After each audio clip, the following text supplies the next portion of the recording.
Advaita. Advaita was one of the wonderful teachers visiting the Rasayana Academy in 2015, April. And I just want to introduce her shortly. She has been a Tantra teacher for over 30 years. She has really created her own methods, combining Western psychology, like Rasayana psychology, knowing, bioenergetics, with all Tantric techniques.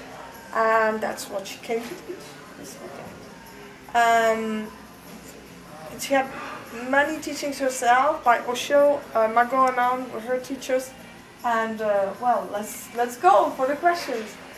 Advaita, could you explain to us how you created your methods, what you combine and why you combine it? Why you think it's important to combine something from the West with a very old Eastern structure? It didn't go like that I thought about it. It was just an organic development. And also it deals a lot with Osho, because he himself did that, and I think up to this day he ever was the only Indian guru that was into Western methods. I saw other enlightened masters in India, and so it's just his concept. And even though I left the club in 92 already, you know, because I don't like to be part of clubs, because I teach the freedom of the individual from any club. It's like, you probably like the teachings of Jesus, but you may not like the Catholic Church, you know? It's like that. Still to this day, I am in his kind of methodology, and also especially because I have sort of a talent for therapy. The bad part about this, if you have a talent, you have to know the experience. Otherwise, I mean, if it's about childhood traumas, if you didn't have them yourself, you don't have the empathy. Learning about it alone is not enough, because my therapy is sort of digging really deep and heavy, and you don't have the empathy, because if you dig deep, you have to give people empathy. If you say face it, don't deny any longer, because truth heals. Now back to your question. There are sometimes stories that are so heartbreaking that I've discussed this with my own team over the decades very often. Now in this case, wouldn't it be better to not dig deeper? And we found out every time, over and over again, one thing is clear: the client survived the real thing anyway, otherwise he wouldn't be there. He did survive already, or she. Survivor. Yeah, she's already a survivor. So, as a grown-up and being in therapy, I wanted to enable everybody to face, and also give a strong arm to accompany someone through the abyss, because there may be regression. And I just love the traditional methods of Tantra, and the human body What is the ingredient of these methods that is so helpful for having therapeutic processes? Like, I just take an example, like today, the structure of today, which is called the bow with the fire pillar. Now the fire pillar in itself is an old Tantric sutra, and it says, see yourself burning from your feet on upward. Somewhere you can also find explanations by Osho. Now, it sounds unpleasant right away, right? Osho explains that you could never start imagining, even if you started with your head. Because the head is also your brain, and it's the seat of the ego. With the feet, so the feet are far away from the head. At the same time, you have the symbolism, like Shiva is very often imagined as a pillar of fire. The movement of the Kundalini is from down to up. So, and then there is my own spirit of liberation. This is what I'm teaching. It's just liberate yourself from the sufferings of the past, social conventions, anything that is against life. Now, the Reichian teaching in the bioenergetics is also about the reflex, the trembling, the orgasm reflex, and that's the pulse of life.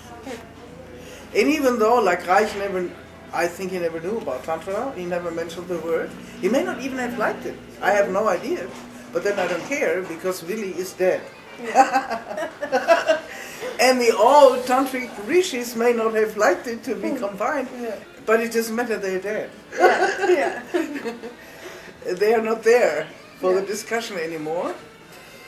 And so this trembling and the life force, I discussed this also with my own students. Kundalini and the orgasmic reflex, is it one and the same or not? All I can say, this bioenergetic exercise, the bow, it helps awakening the Kundalini, even though it is not an ancient technique. Because naturally I just not invent these exercises, I do them myself over and over, so I have my own experience. And one can trigger the other, and Osho was so far just giving the impulse of being courageous enough to combine.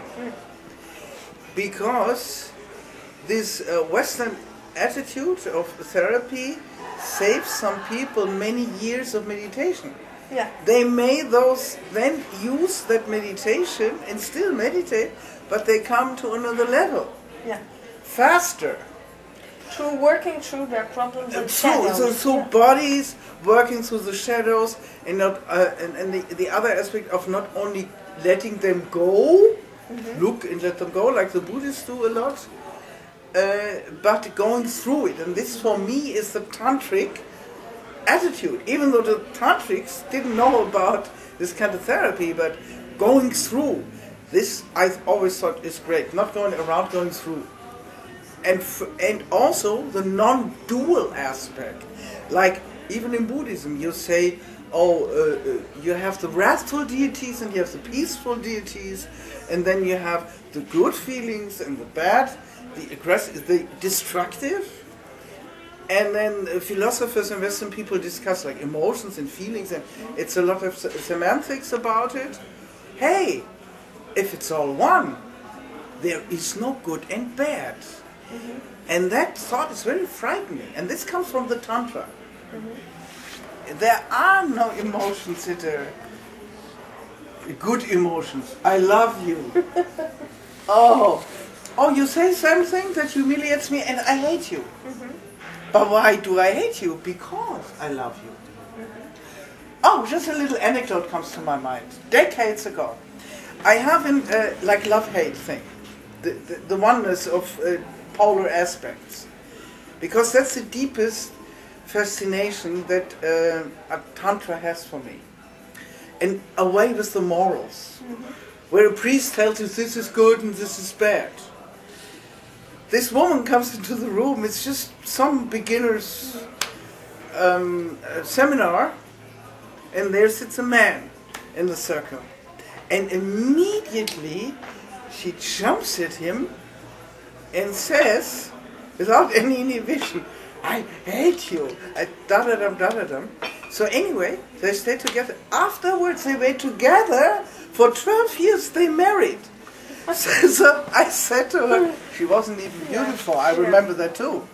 I said, and they both turned to me, and the man says, Advaita, she comes in here and she tells me immediately, I hate you. What did I do to deserve that? And I said, it's just another way of saying I love you. Yeah. Both looked at me and I said, well, it's an energetic connection. Hey, sometimes hate is even stronger than love. And without me saying anything further, after the weekend, they came together. They married for 12 years. Now, this is just a little funny story. Anecdote, yeah. I mean, after 12 years they separated, but 12 years is a lot, right? Yeah, it's a very long time. For instantaneous hate. Yeah. So why not combine young and old, young methods, old methods? Because there is no young and old. Exactly. If you have a good method and it touches the life force, it works. Why shouldn't it work together? So this is why I create these things. And also I just love, first of all, contrast and then the connection. In my music too, contrast. Wagner, the Rolling Stones, Zimmer, that the nervous system has this impulse or polarity. Oh, I'm falling right. Oh, I'm so sad. Oh, I do. This is what this exercise is about. Action, polarity, accepting. Both is true. So, if there's old wisdom, I also said to the students this weekend, always have respect for old wisdom, but never too much. Be open for the new. So this so is my process of invention, but this is only after a minimum of studying both 8 to 12 years. Like I would encourage anyone to be creative, but not too fast. I mean, first you have to know. To really to what you work with. In theory and practice. Before you invent, I mean, a big structure like this. Yeah, I understand. Yeah. For you, it's very... You don't fool around no. with those forces. This is what I mean. Yeah. It's not a la-di-da. You're one of the few tantric teachers who really addresses the shadow, the Kali energy, as we say in Tantra. Yeah. You find that extremely important. You work with the extreme rage, extreme sadness. Why is it you think that for most tantric teachers this is not so much the subject of their teaching, or is not something they feel drawn to, and also for many tantric practitioners? And it is important, is it? It is important for your development as a human, but I don't want to talk about any particular tantric teacher, because I honor a lot of my colleagues. On the other hand, Tantra is a lot about pleasure, like in the image more. Like when I started, or the Tantra in Germany started like Germany, this is where I come from, started in the late 70s. We were 3 to 5 teachers, no more. There was Andro and Margot, she was very active then. And then a little later on me, and it was all mystery. Nobody knew Tantra. It was not in everybody's mouth. It was new. And then, in those days, the massage section was not that big as it is now. Now I get calls from clientele. They think Tantra is nothing but massage. This started at the beginning of the 90s, the end of the 80s, that the massage thing became so big. In those days, there came a lot of seekers. They were looking for enlightenment, and those go today, I would say, to the Buddhist retreats. And then you have the therapy thing, which draws other people. But my name is Advaita, and Advaita is beyond duality. In Oregon, when everything was coming down on us, I was somebody in the university in Oregon. I was called in because in my own commune I was the leader of the therapeutic compartment. You were then in an Osho community? I was, with 100 grown-ups and 35 people. Okay. And then they destroyed our commune. Sheila Birnstiel destroyed our commune because we would not obey every syllable she said. We were called the rebels. And we had a wonderful castle and peacocks and businesses, and we were just starting to get even, like we had a lot of debts. And I made a really fast career inside the ashram. So I was called there, and then I was told, Advaita, you are not transcendent for the master. You thrive on negativity. Okay. And we ask you to leave your position inside the commune and melt with the commune. Melting with the commune was a synonym for peeling potatoes. And I mean, you called that pushing your buttons and your ego, blah, blah. So I was humiliated. But then no, I don't care about basic work. And I was bearing all that a time longer. But then I decided, they took the tarot away from me, and I had earned, these were my most popular individual sessions, and I had earned so much money for the commune with my tarot sessions. And then I said, why can't I study with Vaduda? She was in the esoteric teaching, and they said, oh, you're just blowing your ego. You didn't have a gift. How can somebody be so negative like you and then have an esoteric gift? So I decided a little later in Berlin Commune to leave the commune. And I was really sad because a dream of the new human and living in communal togetherness, and for me that dream is dead ever since. So I decided just to go on my own and have no master and boss over me and invent my own. Why is negativity important in the tantric teachings? Unless the fact that many teachers had a problem with that, even your community said, why you're so negative? Because Tantra, Tantra is a science of transformation. Okay. And there is no negativity and positivity ultimately. This is the reason, but we all have a lot of trauma, and we are all vulnerable, and the childhood trauma is very often denied. And how can you walk on a spiritual path? How can you see the light if the lower chakras are not cleared? Okay. Which is the first 7 years, second 7 or up to the third, which is power. How can you go for light and love if you have not penetrated your own greed for power and your own revenge for all the subconscious revenge that you have if something bad happened to you and something bad happened to everybody? To everybody. So this is why I decided you have to face the negativity, and for me Tantra is first power of the 3 gunas in the universe. We have 3 gunas. It's tamas, it's rajas, and it's sattvas. How can I be a true tantrika without knowing about all 3 of them? Yeah. And tamas is part of it.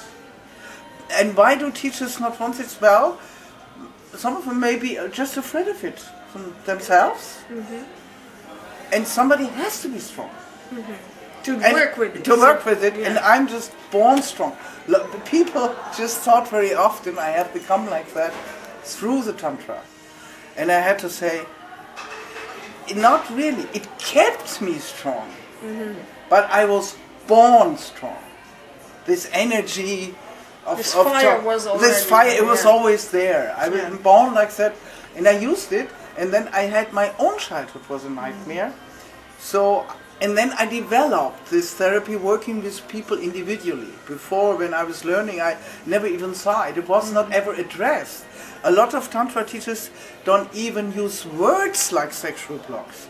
They don't use words like trauma. Yeah. But that's your psychology background. Oh yeah, I have that too. Yeah. But I think for a true development, and especially if you deeply know about non-duality, you don't fear tamas, which is the darkness, because you confront it. Because ultimately, it's all beyond it all, and also you transform it, because with very many people, their power, and also their capability to love and give themselves truly is imprisoned by the shadow. And only a true surrender can exist when you are able to, when you can truthfully open the heart. Exactly. Okay, so we were talking about this shadow thing. Now I would like to question something else which deals more with the society we are in. More and more in our society we become a digital world, with people looking on the smartphones all the day or behind the computers. This means that actually we're moving to a world where we almost, separating ourselves from the true lively communication, which is so important, I think, for humans. How do you see the function of Tantra in such a 21st century we are now? See, the internet at this point is something like fate.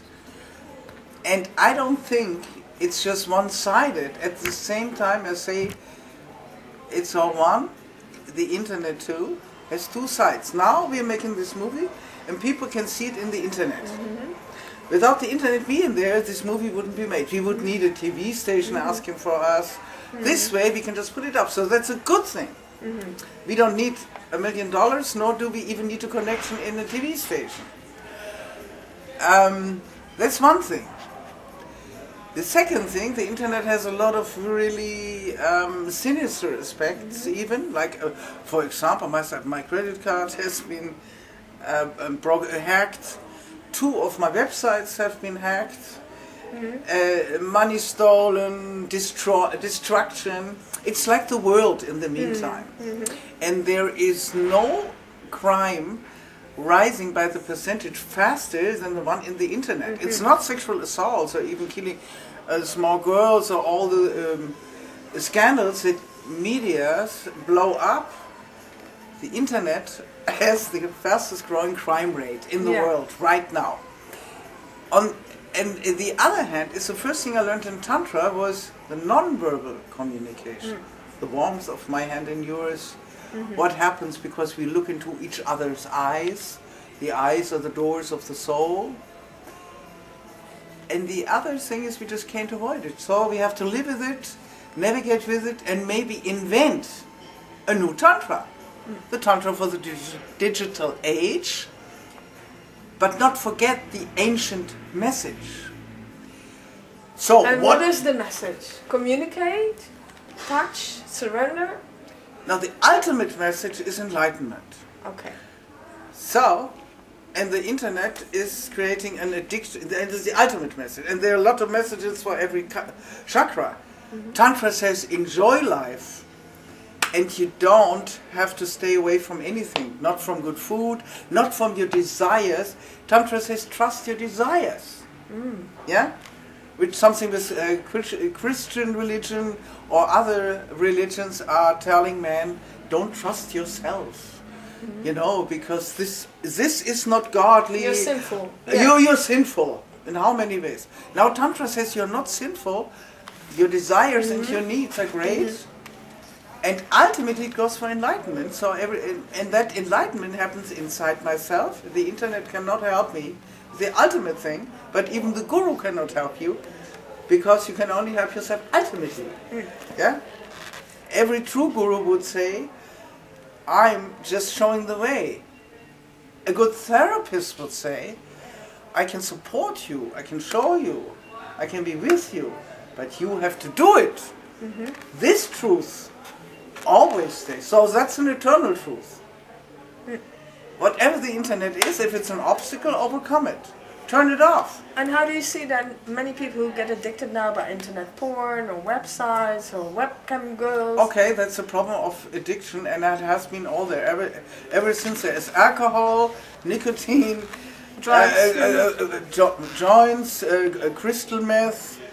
You can get addicted to anything, to work, to food. You get fat, you overwork, you get sick. So you can get addicted to the internet, and there are already therapies for that. So what else can we do? You know, because the internet will not go at this point. I even see, like I read, and I always also read the enemy. You know, always I read the people, reading the books. So do your housework. Read Ray Kurzweil. Read about singularity. Watch the movie Transcendence. Because this will come, and it has been done by internet prophets. The symbiosis of man and machine and the whole robot thing, and those are things that scare me. I'm worried about, but then I'm a grandmother, and grandmothers are always worried about, and they always say it was better the old days. When the car was invented, people thought, the car. Still, people die for car accidents, but the car will not go away because there is a dynamic in human history. Yeah. So we have some use of the internet, so it should stay. Yeah. Just because it can be done, like the atom bomb, it was done just because it could be done. So we have to live with whatever. If we are modern people, And naturally, I don't think I'm addicted to my smartphone. I even say my mobile phone. Very often I don't even have the apps on. I just do simple stuff like SMS. Okay, so actually the modern times is not worse than the older times, No. because duality will always be there. Good and bad in the same thing will always be there. And look for the opportunities, you say. Look for the opportunities and be aware of the dangers. Don't be a child. There are always dangers. I just said with a knife. Simple stuff. The knife can cut the bread. It can kill a person. Some people are killed by a knife, but we cannot put the knife away because we need the knife for cooking and cutting our bread. And same with internet or the car, you know, or machines. I mean, when the new times came, the industrialization, there were lots of articles about what will happen. I don't want to be that way, because I also teach the acceptance of the unevitable. You know, and but never be blind. Be aware of dangers. Turn it off, the internet. I mean, in the 70s we were complaining about TV. Nobody complains about too much TV consumption anymore. You know, and there were lots of songs and articles and how stupid we all get. Sometimes I watch a lot of TV, but I do it really selective. I watch documentations, I watch science. Sometimes I want entertainment, but I watch all these documentations that when I argue with people over politics or science, that I know things. And is it then important that actually it all deals with awareness? When you're aware, you make the better choices. Conscious of what you do, yeah. anything you do, anything. And don't look back always. But don't look ahead like a child that this new thing will... It doesn't change the basics of life. And that is always love and death. Even with the internet. My last question for you, Advaita. We started a Tantric university in Western Europe. And I know that you also had this as a kind of dream, yeah? That something like that would come. What would be your vision, your advice for us? What is important doing this? And is it important? I think it is very important. You and I, we met on a conference. We wouldn't be here. The people meet is really important. In my vision, it was also a castle, and there was a lot of money, and I had all these ritual rooms in all the colors, in true jewels. A red room in rubies, you know. I mean, you can dream a lot. For that, for this vision, I would need, I don't know, maybe $1 billion or something. But this is the material, because I love ritual too. Yeah. And the jewel, and well, the fantastic. Because Tantra is also a fairy world. I mean, because we are all gods and goddesses. So we deserve this. It deserves the fantastic. So it's also for me the bridge of the plane, the here now, the reality, which I would never deny, because I don't deny the darkness. But why not go for the stars? Go for the fantastic. In my thoughts, I don't have to pay. I can imagine those things, and I would have those ritual rooms. But the other thing I would now, about meeting people, I think you should have in your conference, I would like to meet those teachers one of these days you told me about, because I have not met them. And what I would like is public podium discussions, like simple stuff, like you do in philosophy or science. You say, what is Tantra? Now all these teachers sit there, Sarita and me and somebody else. I would like to discuss with people that think different than me. About hard or soft, because for some people it's a question of principle, which is not for me, because I also have very soft sides. But then you have a character. Yeah, everybody should expand and also be maybe sometimes the opposite. Yeah, then because it's also a role, and sometimes people creating that image of you, you fall in the trap and then you make money with that trap. I'm not always the strong woman. I can cry and I can be really soft. I once created a ritual which was only soft, Yeah. about the valley orgasm, and it was very interesting. But that's another story. I like to meet people, and that the people that practice and that are accepted as teachers discuss in public. This, I think, is important. But then I tried that myself, like with Andro and Peter Schritter from Skydancing Switzerland. Many years ago, we tried to get together a conference, a podium discussion. It was very difficult, it didn't happen. This was another one of my wounds. Because here we are, Tantra teachers, we teach cosmic love, and then we don't even have a conference like any psychologist. Any kind of people have conferences and pairs and meet and talk with each other. To make a discord, actually. To make a... But what I think about is a podium, and you, Sarita, let's say Andrew, and then total other people, the really soft people, or my ex-colleagues, Sonito Bijou, Margot, because she's not, and we discuss publicly basic questions about tantric philosophy, the right style of therapy, and not worrying about our egos, but worrying about the issues of Tantra and humans, and what Tantra can give to humans, because we all are already giving many decades to humans, but also have the audience, now I put here an imaginary audience, let's say all our participants together, which would make a few thousand for sure already, maybe in a big hall, and we discuss, and we don't even have to think alike or arrive at an agreement, because we are not politicians.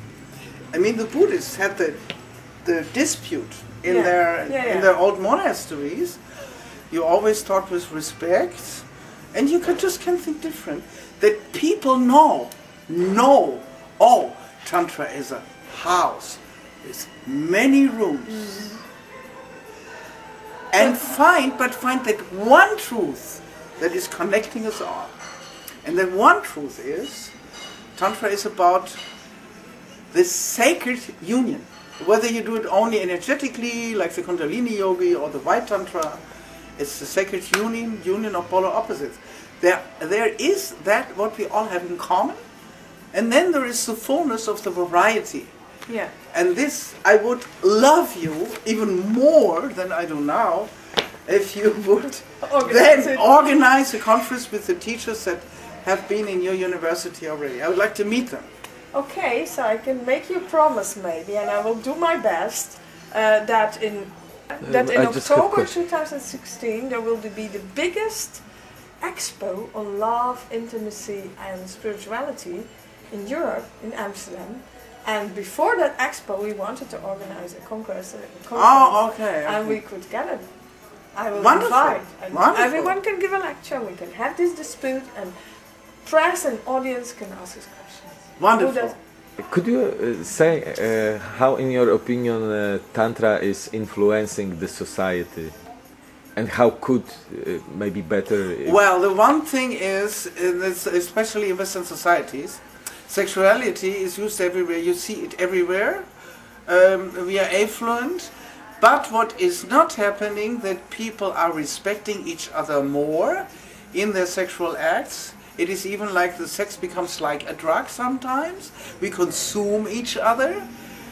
And this is not about morals, what I say, because the funny thing, sometimes I'm put on the moral side. My life, I'm not a nun at all. And I also had some one-night stands in my life, so don't misunderstand me.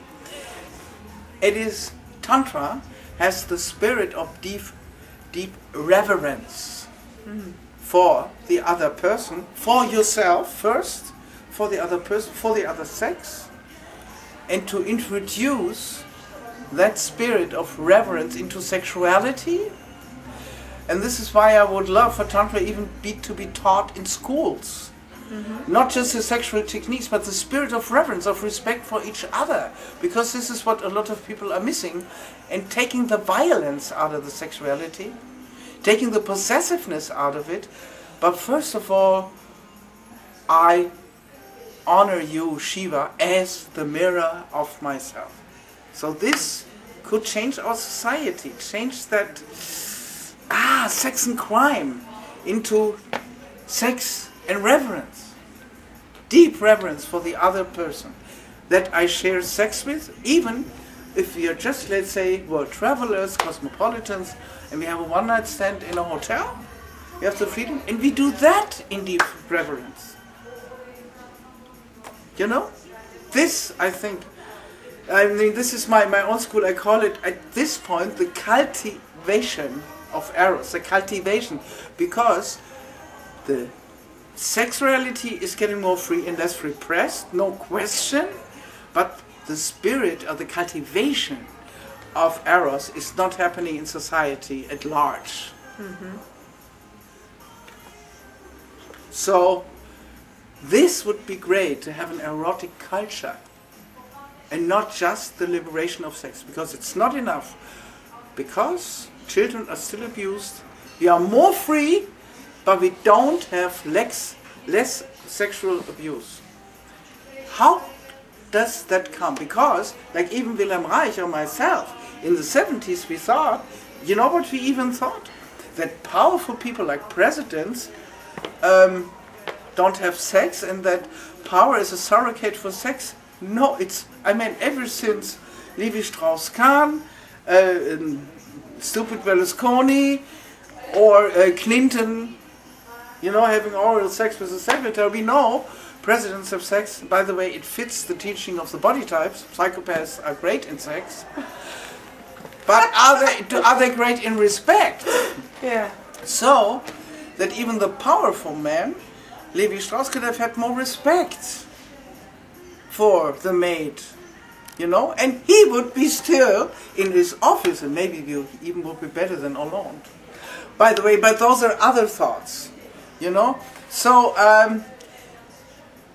yeah, the deep reverence and the respect for everything that's alive, and also in sexuality. So I try to, even if I have a lover from somewhere, he doesn't know about Tantra, I don't initiate all the time. I don't even like to be the teacher if I just have a passing pleasure. But in my heart,